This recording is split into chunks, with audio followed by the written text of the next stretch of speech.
नमस्कार दोस्तों सभी को और थैंक्स टू शिवम राउत जिन्होंने आज मुझे उनके चैनल पर इनवाइट किया और सभी का डॉक्टर शिवम राउत की चैनल पर वेलकम करना चाहूँगा। तो आज हम बात करेंगे दोस्तों हॉस्पिटल में रिज्यूम कैसे देते हैं और इंटरव्यू में क्वेश्चन क्या क्या पूछे जाते हैं। जी हाँ दोस्तों, आप अब गवर्नमेंट हॉस्पिटल से आ चुके हो अंडर प्रैक्टिस करके।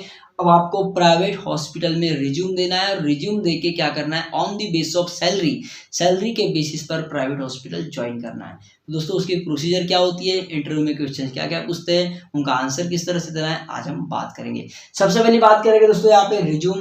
तो आप जब रिज्यूम बनाने जाते हैं तो रिज्यूम जब टाइप करोगे तो उसमें क्या, सबसे पहला तो दोस्तों एक चीज भूल गया, यहाँ पे फोटो आएगी। हाँ, सबसे पहले आपका एक फोटो लगाना है रिज्यूम में, उसके बाद में आपका नाम लिखना है, आपका एड्रेस लिखना है, उसके बाद बात करेंगे आपकी डेट ऑफ बर्थ की और एज की। ये दोस्तों आपकी जनरल जो इन्फॉर्मेशन है वो। लेकिन अब बात करने जाएंगे दोस्तों यहाँ पर 10th और 12th की मार्कशीट नहीं रहे तो उनके परसेंटेज लगाना है। और उसके बाद देखेंगे दोस्तों मेडिकल कॉलेज, जिस मेडिकल कॉलेज में आप पढ़ते हैं उस मेडिकल कॉलेज का नाम।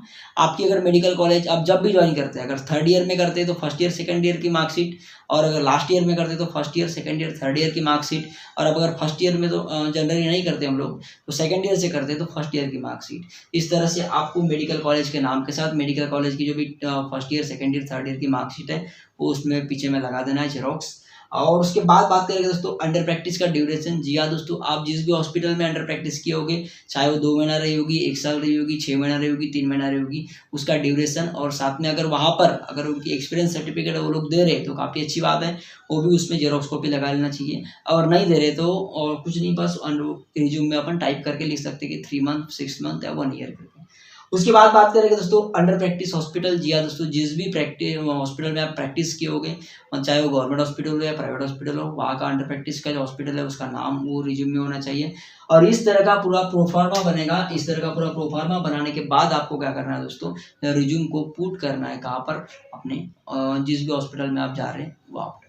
अब ये रिज्यूम देने के बाद में अक्सर क्या होता है, कभी कभी अगर उन गवर्नमेंट हॉस्पिटल तो जिस हॉस्पिटल में आप रिज्यूम दे रहे हैं, अगर वहाँ पर सही में मतलब बहुत इंपॉर्टेंट ज़रूरत है उन लोगों को, अगर बहुत ही ज़्यादा ज़रूरत है आरएमओ की, तो उस वक्त क्या करते हैं वो लोग, उसी वक्त रिज्यूम लेने के बाद में जस्ट इंटरव्यू के लिए बुलाते हैं। नहीं तो कभी कभी क्या होता है, वो डेट देते हैं या फिर टाइम फ़ोन नंबर मांगते हैं कि हम समय लग ज़रूरत पड़ेगी तो हम कॉल करेंगे करके, तो उसके बाद में आपको कॉल करके भी इंटरव्यू के लिए बुलाया जाता है। जी हाँ दोस्तों, इंटरव्यू अभी तो कंपलसरी हो ही गया है, क्योंकि बिना इंटरव्यू के मतलब एज ए फ्रेशर कोई भी सैलरी देने को नहीं दिखता।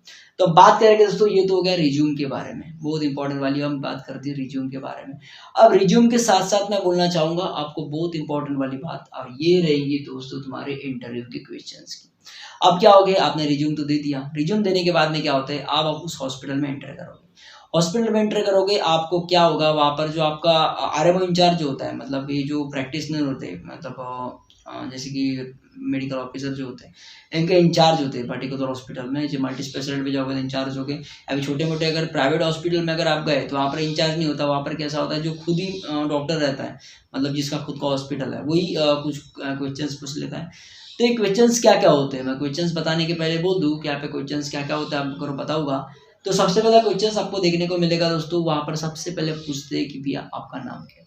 आपका नाम तो आप बता ही दोगे, और जो रिज्यूम में दिया हुआ है उस हिसाब से वो क्वेश्चन नहीं करते हैं। तो नाम के बाद में पूछेगी कुछ मेडिकल टर्म्स के बारे में, तो बोलेगी कि आपकी पढ़ाई कहाँ से हुई है, कौन सा ईयर चल रहा है, सब्जेक्ट क्या है, ये तो नॉर्मली पूछ लेते हैं। फिर आते हैं प्रैक्टिस के ऊपर। अब प्रैक्टिस के ऊपर कोई क्वेश्चन नहीं करते। तो सबसे पहला इंपॉर्टेंट अगर क्वेश्चन देखने को मिलता है उनके मुंह से जो निकलता है वो रहता है कि आपको इंट्राकेथ लगाते आती है, इंट्राकेथ लगाते आती है क्या। अब हाँ अगर बोल दिए तो वहाँ पे कंफ्यूज कर देगी आपको। अब बोलेगी भैया हाँ तो बोल दिए, अब बोलो बच्चों में कौन सी लगाते हैं, फिर बोलेंगे एडल्ट में कौन सी लगाते हैं, फिर बोलेंगे अगर कोई प्रेग्नेंट लेडी है उसमें कौन सी लगाएंगे, अगर बोलेंगे बोलस में एकदम फास्ट अपनों को एनएस देना है तो कौन सी लगाएंगे। इन इंट्राकेथ के टाइप्स आपको इंपॉर्टेंट है। आप क्या कीजिए ऐसे समय में, क्या कीजिए, अगर आपकी प्रैक्टिस है तो आपको पता होगा, लेकिन क्या होता है कई बार ऐसा भी होता है दोस्तों, प्रैक्टिस वगैरह नहीं करते, चले जाते हैं रिज्यूम, फेक रिज्यूम बना के। तो ऐसे में क्या करना है दोस्तों, आपको गूगल पर टाइप करना है कि इंट्राकेथ टाइप्स एंड साइज।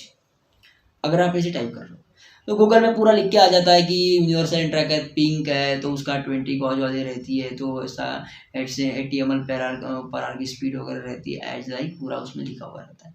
तो वहाँ पे आपको येलो दिखेगी, ऑरेंज दिखेगी, पिंक दिखेगी, ब्लू दिखेगी, वाइट दिखेगी, इस तरह के अलग अलग तरह की इंट्राकर दिखेगी। उसके आगे उनका गॉज मतलब उनका साइज उनका गॉज में रहता है तो वो दिखाया जाएगा।